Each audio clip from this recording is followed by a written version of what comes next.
host, Alex Garrett. Well, this is a podcast I've meaning to talk about for a little bit now because we've been sending aid, we've been sending a lot of support, and maybe we should be sending more to Ukraine, but my next guest has an actual day this Thursday to say thank you, Ukraine. His name is Godfrey Harris, and he's on my line right now. He served as a U.S. foreign officer in London as well as here in Washington. He's been part of LBJ, Lyndon B. Johnson's executive office. He has been in this sphere of national security and national politics for quite a while, and I'm honored to have you join me today, Godfrey. Well, it's very kind of you. Thank you so much. I just thought that democracy, which is such a fragile form of governance, is having such a strong supporter in Ukraine that Americans, who have the oldest continuous operating democracy in the history of the world, ought to be able to say thank you, Ukraine, for supporting democracy so strongly. Well, and your love of democracy obviously is here, but I want to know, as we're facing a democracy issue here, what can the Ukrainian fight inspire us to do better in America also? Because the Ukrainians are sure.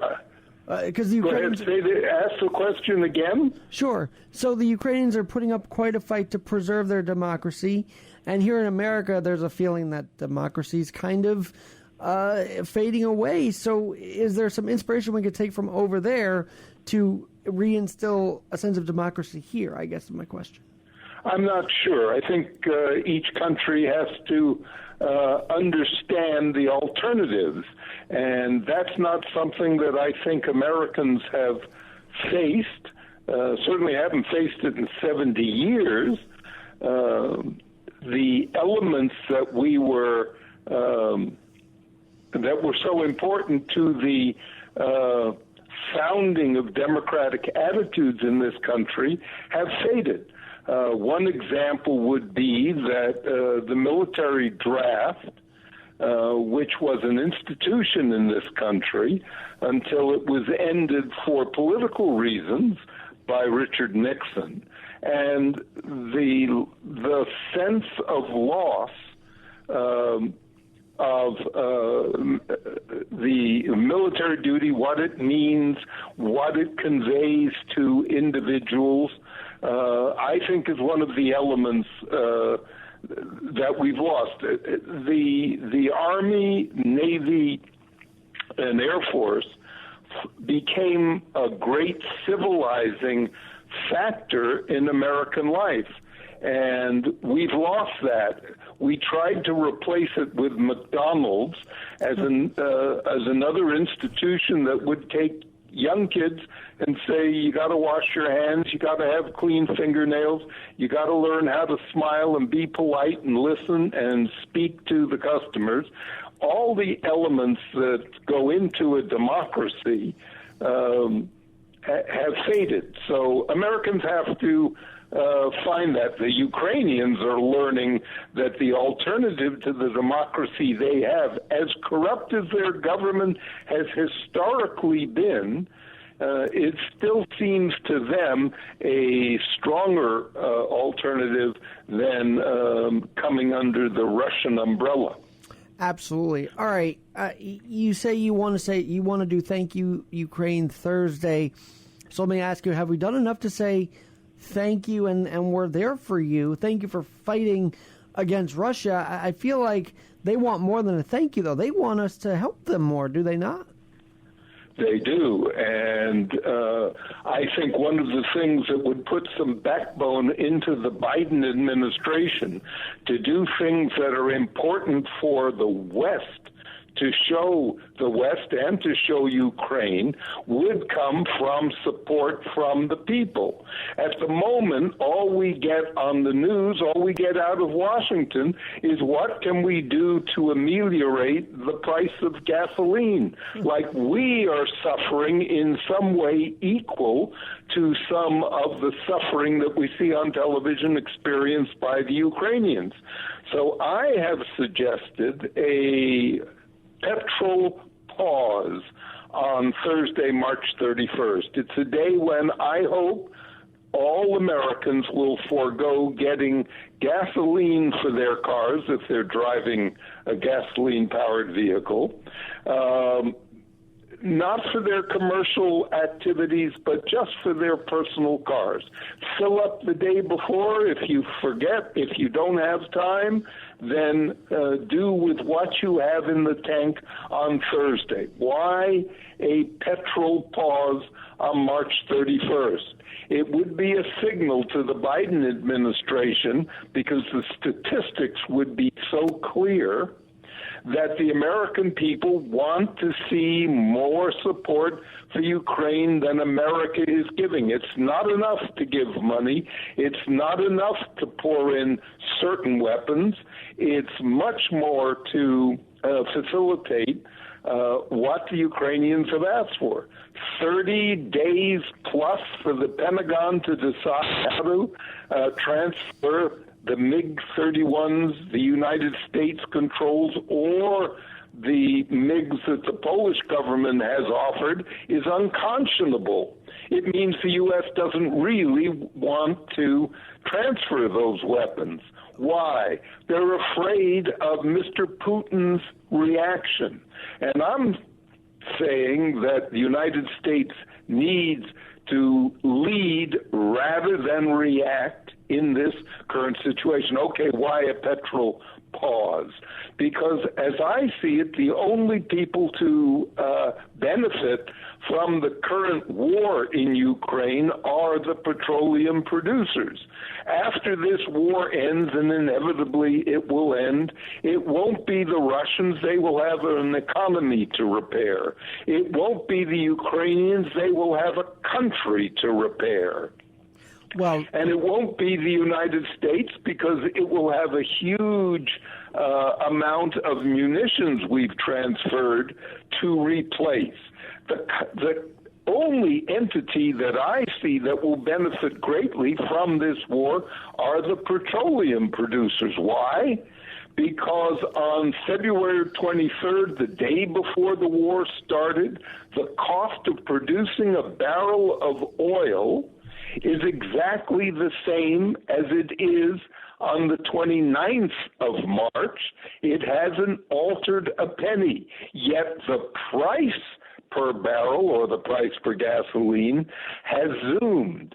So that enormous profit, about $280 million a day, are passing to the petroleum producers. And I think if we were to take a petroleum pause on Thursday, we would limit some of that excess profit, and we would pass a signal to our own government, and we would tell the Ukrainians, we thank you for defending democracy so valiantly. Well, oh my goodness, so much there, and I hope that people do this pause. But I've got to ask you, because you are in academia. You are a professor at Rutgers and UCLA. So let's talk about the collegiate and the professorial angle of this. Do you think that these professors today are advocating what you are? I feel like you're calling out the Biden administration, whereas academia doesn't want to call out, members of the Democratic Party, maybe even Biden. Would you agree with that? And do you find that you're taking a different stand than maybe those in academia would through all of this? Well, I wouldn't put it to academia. I think you have a Democratic Party that is split between the progressives on the left, which are making no progress whatsoever, and a more conservative group in the middle, which continues to control the Democratic Party. And I think that until the Democratic Party can demonstrate to Mr. Biden and his closest advisors that we would like to see more, we would like to see less concern for election prospects in November and more of a worldview as to what position the United States should maintain in a world fraught with danger, I think he would come out better. I think the Democratic Party would come out better, and I think the Republican Party would make its own adjustments to a public that I think is close to 65 to 70% in favor of doing more to punish Mr. Putin for his action against Ukraine. Do you think, Mr. One of the problems is that you and I are not going to solve, and academia hasn't a chance, is that the Biden family has been tainted by Mr. Trump for their activities in Ukraine long before this war broke out, before anybody in the United States knew any city in Ukraine other than Kyiv. The Bidens were heavily involved in Ukrainian economy and Ukrainian defense. He got a prosecutor fired over there as vice president. That particular connection, way back in 2015, 2016, has tainted Mr. Biden's abilities in the current situation. It shouldn't. He should be representing the United States. He should not be representing whatever political tales will flow from his previous or his son's previous activities. I have to ask you because obviously we're in a time of tumult, and let's be honest, the years of President Johnson had tumultuous times with the Vietnam War. Now, were you in his administration during that period of the presidency? And yes. Did he make better decisions? Everybody says he wouldn't, but did he make any better decisions than Biden has? Can you compare the two, or are they not comparable? What experience did you gain in there while that Vietnam War was going on to analyze this from the White House perspective even? First of all, Johnson engineered America getting deeply involved in Vietnam, and that was the Bay of Tonkin. Is historically questionable as to whether the North Vietnamese, actually attacked our destroyer, or whether we announced the destroyer had been attacked, and therefore we were taking great umbrance and pouring in troops and munitions to punish them for what we said they did, which they always said they never did, and which history seems to be on the side of the Vietnamese. Johnson totally misread Vietnam primarily by hiring the wrong generals. I think the United States started going off the track in Vietnam when the people promoted to the top positions in Vietnam were those who had a clean record coming up. It meant that we didn't have one general who had taken a chance, who had taken a risk. They stayed hunkered down in the middle, let someone else make the decisions above them, and let someone else below take the responsibility for implementing any decision. And those guys that rose readily through the ranks were the ones with the cleanest record. Any blot on the record, any movement aside from the chosen path, you wouldn't get promoted. So the only people to get promoted, and therefore were in general officer positions at the time that Johnson was selecting his officer corps, general leadership in Vietnam, were all guys that were absolutely vanilla, bland.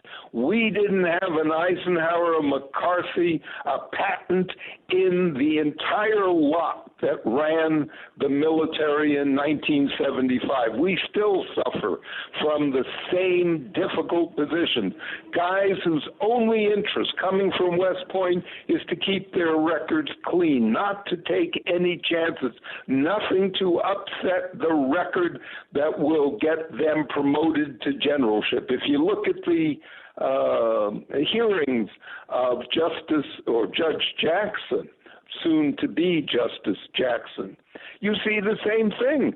Any effort to be different, to find a solution to a judicial problem that's outside the bland vanilla, which allows for political pressure, is now verboten. The signals being sent to the American electorate and to the young kids coming up in politics and the judiciary are such that don't take a chance. Don't be different. Don't offer anything on the outside of the fringes, because you will be ridiculed and diminished, and therefore you don't have any chance. So we have a leadership corps in the United States that is totally imagineless. I think that's part of the problem we have in Ukraine today. Mr. Biden is surrounded by people who have been with him since 2008. One of those guys, whether it's Sullivan or Blinken or Psaki or any of them in the upper ranks of the White House, are people who got to where they got by being staff officers. They haven't run anything. They've advised Mr. Biden while he was vice president and then while he was in his interregnum. But they are now charged with running something, and I think it's way beyond their capacity. I think Mr. Biden has an inability to go outside his comfort zone, and that's why we are where we are. And that's why I hope the American people will stand up and help and take a petrol pause on Thursday, say to the Ukrainians, this is what we can do in an active sense, not talk about it, not mum-chum about the high price of gasoline, not worry about Chris Rock and Will Smith slapping each other around the Oscar ceremony. Sure. These are not the things that are moving the world. These aren't the things that will be remembered 20 years from now. The things that will be remembered 20 years from now, if the American government, and I thank you for bringing this to your podcast listeners, if the American people stand up and say America needs to do more, America is greater than we have shown up to now, America can cut off the Russian government when it needs to. Well, let me ask you about that, because obviously there's a lot of questions. Did he want a regime change? Did he hint a regime change, or was he just kind of mumbling on? And I mean, it was a pretty forceful statement, but people thought it was advocating a regime change, and of course Biden's walking it back. But when he says, my God, this man cannot remain in power, what was your reaction, and was that the smartest thing to say? Did you feel he was advocating a regime change right then and there in Poland? Without question. And even his walk back yesterday advocated the same thing. He wants a different government in Russia. Okay, he's hoping the Russian people will get the message. But we have not been forceful. Have we flown one sortie of messages? I recommended through the Los Angeles Times, but it was ignored because I don't think they knew what I was talking about. But the Russians own an enclave, northern end of Germany, southern end of Poland, called Königsgrad. It's a Russian-speaking area, about 3 million people, that was awarded to the Soviet Union. It was to be their outlet to Europe, their port that allowed them to export goods from the Soviet Union through a warm water port. which they didn't have at that time. I said we ought to blockade Königsberg. Let Mr. Putin have something to worry about. Let the people of Russia see that the West means business. We have a number of friends. My wife has a charity which supports Russian families, and what we're getting by email, by telephone from our friends in Russia is that the Russians are doing a good thing in stopping the Nazis from taking over Ukraine. They have no alternative information. The only thing they are getting are the few people that are coming back from Ukraine to Russia to tell them, hey, there's a different story out there, and you guys need to pay attention to it. Godfrey, you are also, you have taught, but now you've moved on to that president of Harris Reagan Management. So let's focus on your group for a minute, because you're taking all these ideas, and you have this idea of Thank You Thursday, Thank You Ukraine Thursday. How is Harris Reagan Management? How are you guys supporting Ukraine as a company, as a group of the Harris Reagan Management Group? Well, as you can imagine, had Bill Gates had the idea of a petrol pause and a Thank You Ukraine Thursday, he would have had $25 million to throw at full-page ads in the Washington Post, New York Times, Wall Street Journal, LA Times, etc. We don't have those kind of resources. But in order to promote, to get word out of Thank You Ukraine Thursday and the petrol pause, we have put quite a bit of money and do not expect to see any compensation back for it. So we've put our money where our mouth is the best way I can put it. But the organization that I'm co-president of, which is the Citizens Semi-Quincentennial Council, a group devoted to bringing attention to the 250th anniversary of the Declaration of Independence in 2026, is what I hope would be the ultimate beneficiary of this effort on our part. We are the oldest democracy in the history of the world, as I said at the outset, and we would like to keep it that way. A number of us who worked on the bicentennial in 1976 are still around and are still anxious that America understand what it means to protect, preserve, and perpetuate a democracy over 250 years. It's a tick on the clock of humanity on Earth, a tick. But it still is the longest amount of time a government has peacefully transferred every 4 years from one group to another through the exercise of a public vote. And it's a simple thing, but given the riot on January 6, 2021 at the Capitol, it is a very difficult thing to hold on to. Well, and we're seeing a lot of that happen with the texts. Well, let me ask you this. Is there a connection between what's happening in Russia to what happened on January 6th in the sense of, was Putin emboldened by what he saw here? Well, he saw weakness on the part of the American government. He still says it. When Minority Leader McCarthy in the House stood up and said this was a normal democratic, not an insurrection, but just a protest on the way the votes were counted in 2020, he saw the American experiment collapsing. And I think he miscalculated, but he miscalculated on Ukraine. Yes, he did. We are still waiting for the miscalculation on the U.S. All we hear is about the sanctions.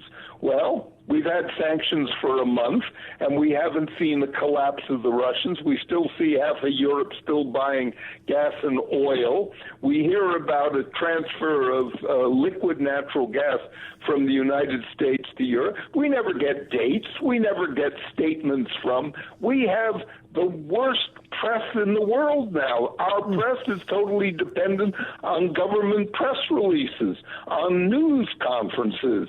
We don't have but a handful of independent reporters trying to sneak out. Did anybody go talk to anybody in the liquid natural gas field to say, are you guys prepared for this? Can you transfer? Will it make a difference? Where will you land it? Can the Europeans handle it?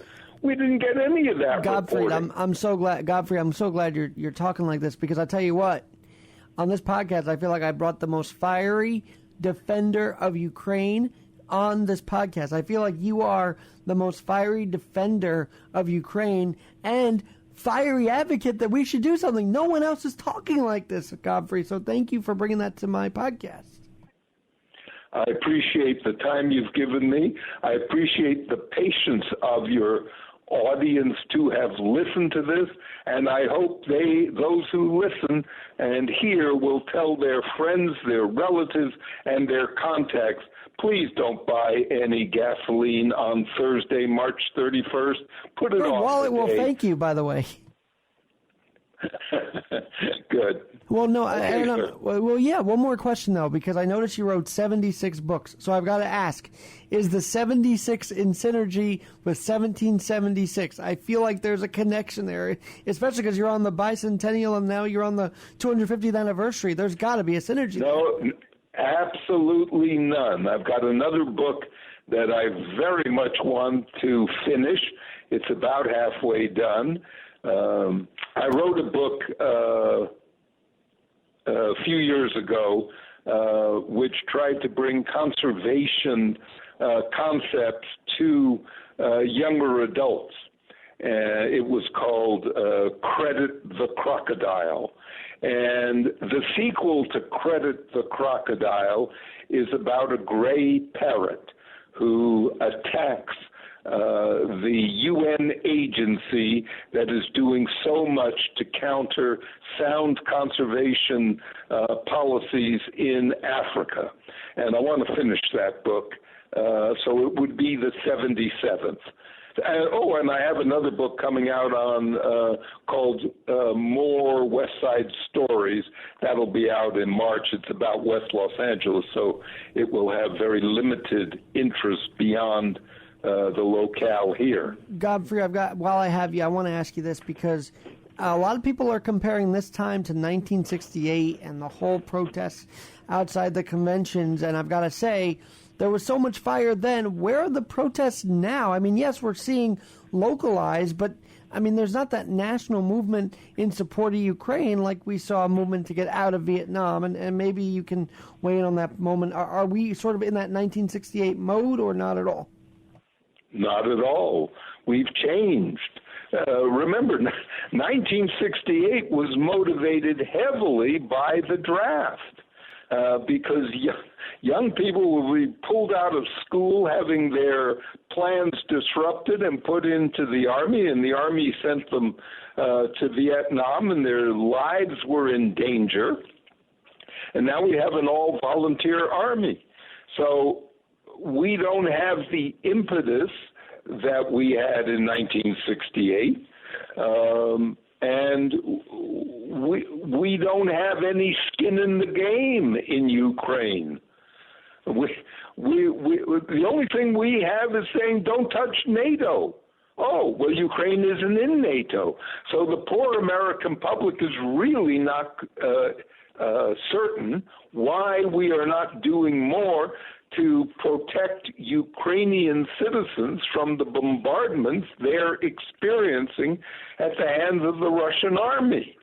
And we could do a ton more. And as I said earlier, one of the things I would do is blockade Kronenberg on the North Sea and give Mr. Putin something to worry about. Let him worry about getting supplies to Kronenberg, or let the 3 million people who live there suffer as a result.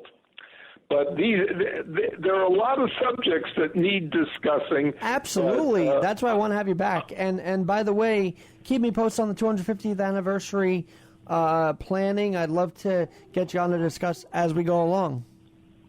Perfect. Would love to. Thank you very much for the opportunity. I wish you the best of luck. I wish the best of luck to Ukraine as well. Thank you. Thank you. Ukraine Thursday is this week. And Godfrey, let's not lose touch. I'd love to have you back.